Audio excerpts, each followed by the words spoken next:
సమాధానంతో ఉండాలి. అందరితో సమాధానం, ఎవరితోటి కూడా గొడవలు ఆడుకునే పరిస్థితి కాదు.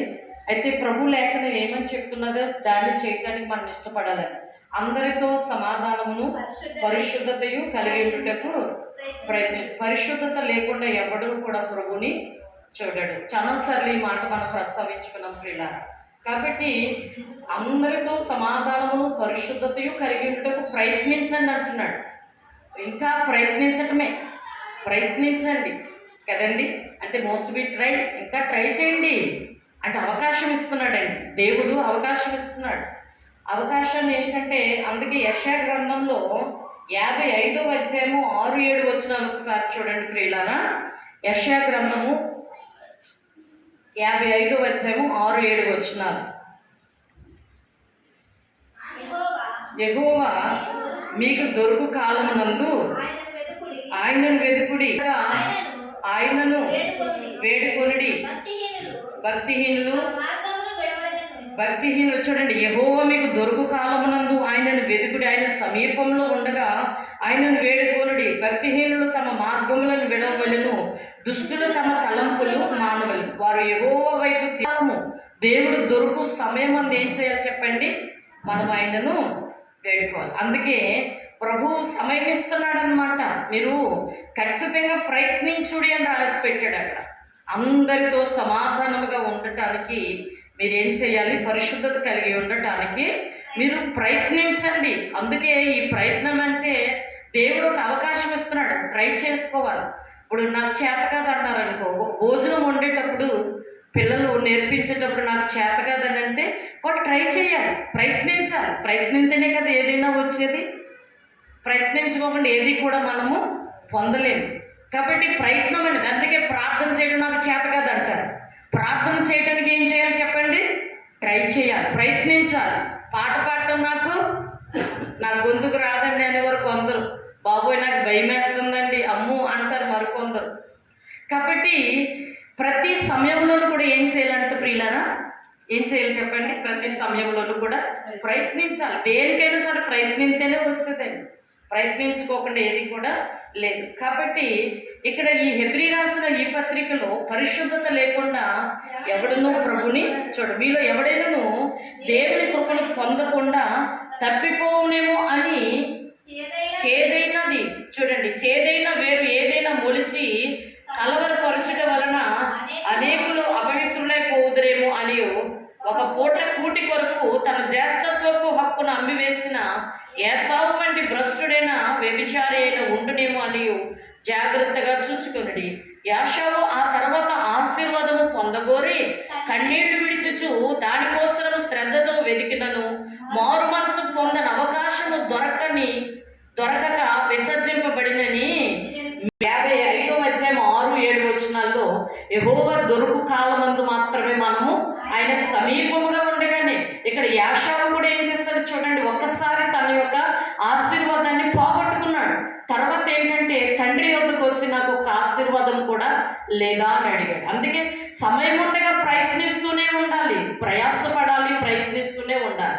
మరో మాట కూడా 13వ అధ్యాయము 1వ మాట కూడా హెబ్రీ రాసిన ఈ పత్రికలో కూడా సెలవిస్తున్న మాట ఏంటంటే, సహోదర ప్రేమ నిలవరముగా ఉండనీయుడి, ఆతిథ్యము చేయ మరొకడి,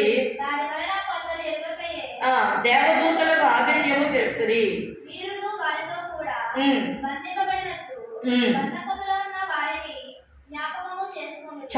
చాలండి. అయితే ఇక్కడ చూడండి, సహోదర ప్రేమ నిలవరముగా ఉండనీయుడి, సహోదర ప్రేమ నిలవరముగా ఉండనివ్వండి.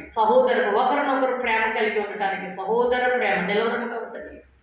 ఇక్కడ ఈ మాట చూసినప్పుడు ఇక్కడ అద్భుతమైన సత్యమైనటువంటి ఒక మాట ఏంటంటే, అందరితో సమాధానమును పరిశుద్ధత కలిగి ఉండుటకు సహోదర ప్రేమతో పాటు సమాధానం కూడా కలిగి ఉండాలి. యెహోవా వాక్యం కొంచెం ఇచ్చట వచ్చినని రాస్తున్నది, కృప వెంబడి కృప. అయితే సూత్రం వెంబడి సూత్రము, యెహోవా వాక్యము కొంచెం ఇచ్చట వచ్చినంటే ఆది కాండంలో ఉన్నది హెబ్రీలో ఉన్నది ప్రకటనలోను. అలాగా దేవాది దేవుని వాక్యము మనకి ఏంటంటే ఖచ్చితంగా అటు నుంచి అటు కూడా మనం చూస్తూ ఉంటాం. అయితే ఇక్కడ చూడండి, ఈ మాట అద్భుతమైన రీతిలో మీలో ఎవడైనా దేవుని కృపను పొందకుండా తప్పిపోవునేమో అని, దేవుని కృప పొందకుండా ధ్యానంలో కూడా దేవుడు పిలుపునిచ్చాడు. ఈ పిలుపుని ఏం చేయాలి? ఖచ్చితంగా సద్వినియోగము చేసుకోవాలి. కృపను పొందకుండా తప్పిపోవునేమో, చూడండి, పొందకుండా తప్పిపోవునేమో అని, చేదైన వేరు ఏదైనా మొలిచి కలవరపరచుట వలన అనేకులు అపవిత్రులైపోదురేమో అని, ఒక పూట కూటి కొరకు తన జ్యేష్ఠత్వపు హక్కును అమ్మివేసిన ఏశావు వంటి భ్రష్టుడైనను వ్యభిచారి అయిన ఉండునేమో అని జాగ్రత్తగా చూసుకుని.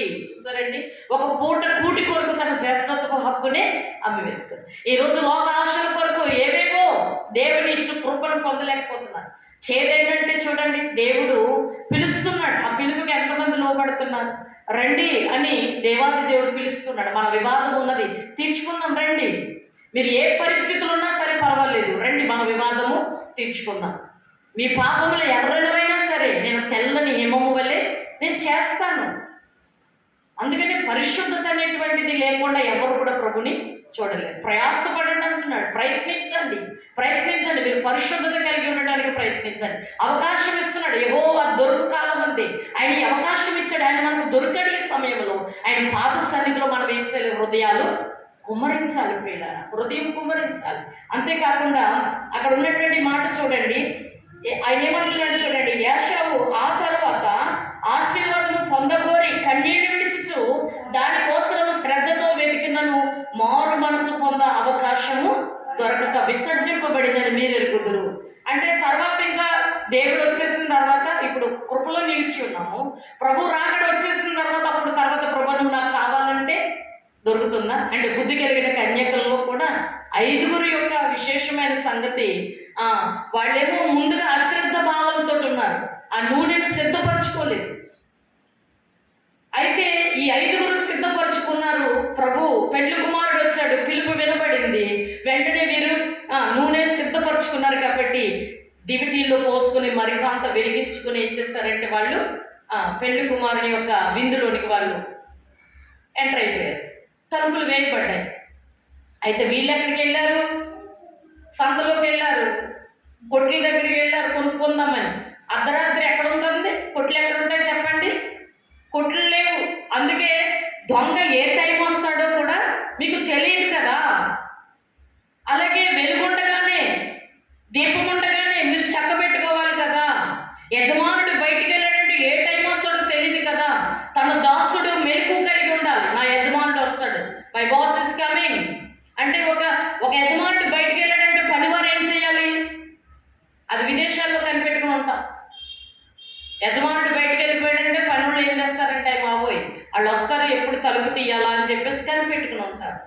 ఇక్కడ ఎంతమంది ఏంటని మనకు అర్థం కాదు, కానీ ఒక రూల్స్ రెగ్యులేషన్స్ అనేటువంటిది విదేశంలో ఖచ్చితంగా. అయితే ఒకవేళ దాసుడు రావడం ఆలస్యమైందని చెప్పేసి తినేసి తాగేసి మొత్తులైపోయి తోటివారితో గొడవలు ఆడుతూ ఉంటే కనుక యజమానుడు వచ్చి ఖచ్చితంగా వాళ్ళని కొట్టి చీకటి కొట్టులో వేసేస్తారంటే అక్కడ దానికి అర్థం ఏంటంటే యేసుక్రీస్తు ప్రభు వారు వచ్చినప్పటికీ మనుషులు ఏంటంటే లేట్ అవుతుంది, ఆలస్యం అవుతుంది, ఇప్పుడేమున్నదిలే, వెళ్ళొచ్చులే, తర్వాత చూడొచ్చులే అని ఏశావు వంటి భ్రష్ట మనసు అనమాట. వెళ్ళొచ్చులే, ఆశీర్వాదం పొందొచ్చులే, మా డాడీయే కదా. ఇసాక్ గారు ఎవరు చెప్పండి? ఏశావు తండ్రి ఎవరు? యాకోబు గారు. ఇసాకే.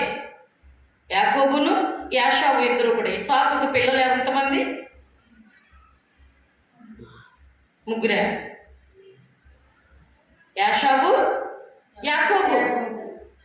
యాకోబు గారే పట్టుకుపోయి ఆశీర్వాదాలు, ఏశావుకు రావాల్సిన దీవెన ఇద్దరు. అలాగా ఏశావు వంటి భ్రష్ట మనసు, మా నాన్నే కదా ఇసాక్ గారు, నేను ఎప్పటికి వెళ్ళినా ఆశీర్వాదాలు దొరుకుతాయి అని అనుకుంటే కనుక ఆలస్యం చేశాడు. ఈ లోపల యాకోబు గారు దీన్ని ఆశీర్వాదాలు పట్టుకుని వెళ్ళిపోయారు. నిజంగానే ఈ బుద్ధి కలిగిన కన్యకులు, బుద్ధి లేని కన్యకుల్లో కూడా వాళ్ళు కూడా చూసినట్లయితే కనుక వాళ్ళు కూడా ఏం చేశారు? నిర్లక్ష్య భావన ఉన్నది.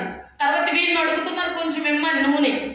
వాళ్ళు ఏమంటున్నారు? తెలివి కలిగిన వారు మీకును మాకును సరిపోదు. ఎవరి ఆత్మ ప్రత్యక్షత, ఆత్మాభిషేకము తన మీద ఉన్నది నీ మీదకి, నీ మీద ఉన్నది నా మీదకి రమ్మంటే వస్తుందా? సరిపోదు. ఇవ్వటం కూడా కుదరదు అక్కడ, అంతే. అందుకనే మనం నింపుకోవాలంట. ప్రతిరోజు కూడా మనం ఏంటంటే నింపుకోవాలి. పరిశుద్ధత లేకుండా ఎవరు కూడా ప్రభుని. కాబట్టి నువ్వెళ్ళి కొనుక్కో అన్నారు. కొనుక్కోనంటే వీళ్ళు మా అర్ధరాత్రి కొట్ల దగ్గరికి వెళ్తే ఇంకెక్కడ ఉంటే కొట్లు మూవి మూయబడ్డాయి. తిరిగి వచ్చారు. తర్వాత తలుపు వేయబడ్డది. తలుపు తట్టినా కూడా మీరెవరో నేను ఎరుగను. ఆ తర్వాత ఆశీర్వాదం పొందాలని ప్రయత్నించినా కూడా యాషావు వల్ల కాలేదండి. అలాగే యాషావు వంటి భ్రష్ట మనసు మీలో ఎవరికైనా ఉన్నదేమో ఒక్కసారి చూసుకోండి అంటున్నాడు. బుద్ధి లేని కన్యకులు కూడా తర్వాత తలుపు తట్టి అలా ఉండకూడదని ఇక్కడ దేవుడు అంటున్నాడు. ఏమనంటే మనం ఖచ్చితంగా ఏం చేయమని అంటున్నాడు చూడండి. అందరితో సమాధానమును పరిశుద్ధత కలిగి ఉండడానికి ప్రయత్నించండి. పరిశుద్ధత లేకుండా ఎవరు కూడా ప్రభుని చూడండి. మీలో ఎవడైనా దేవుని కృపను పొందకుండా తప్పిపోవునేమో చేదైనా వేరే ఏదైనా మొలిచి కలవరపడుట వలన అనేకులు అపవిత్రులైపోదురేమో అని ఒక పూట కూటి కొరకు తన జ్యేష్ఠత్వపు హక్కును అమ్మివేసిన యాషావు వంటి భ్రష్ట మనసు వ్యభిచారి అయి ఉండినేమోనని జాగ్రత్తగా చూచుకోండి. యాషావు ఆ తర్వాత ఆశీర్వాదం పొందగొరి కన్నీళ్లు విడిచుచు దానికోసం శ్రద్ధతో వెతికినను కూడా మారు మనసు పొందని అవకాశము దొరకక విసర్జింపబడని మీరు ఎరుగుదురు. మనం కూడా అలా విసర్జింపబడే పరిస్థితులు కాకుండా ప్రయత్నించండి అన్నాడు. అనుదినం కూడా తప్పక మనము ప్రయత్నించాలి. యెషయా గ్రంథంలో సెలవిచ్చినట్లుగానే యెహోవా దొరుకు కాలమందు ఏం చేయాలంట? యెహోవా దొరుకు కాలమందు ఆయనను వెతకండి. ఆయన సమీపంలో ఉండగా ఆయనను వేడుకొనుడి. భక్తిహీనులు తమ మార్గములను విడవవలెను. భక్తిహీనులైనటువంటి వారు తమ మార్గాలను విడవాలి. దుష్టులు తమ తలంపులు మానవలను. వారు యెహోవా వైపు తిరిగినెడ్ల వారి యందు జాలిపడిన వారు మన దేవుడి వైపు తిరిగినెడ్ల ఆయన బహుగా క్షమించును. సమయం ఉండగానే సమయం దాటిపోయిన తర్వాత క్షమాపణ అడిగినా బుద్ధి లేని కన్యకలకు దొరకలేదండి తలుపు తీయడం. అలాగే దేవుడు అవకాశం ఇచ్చినప్పుడు దాన్ని ఏం చేయాలో చెప్పండి ప్రియులారా? సద్వినియోగం చేసుకోవాలని పరిశుద్ధాత్మ దేవుడు సెలవిస్తున్నాడు. దేవునికి స్తోత్రం. హల్లెలూయా. దేవుడి మాటలు దీవించి ఆశీర్వదించును గాక. ఆమేన్. ప్రార్థన.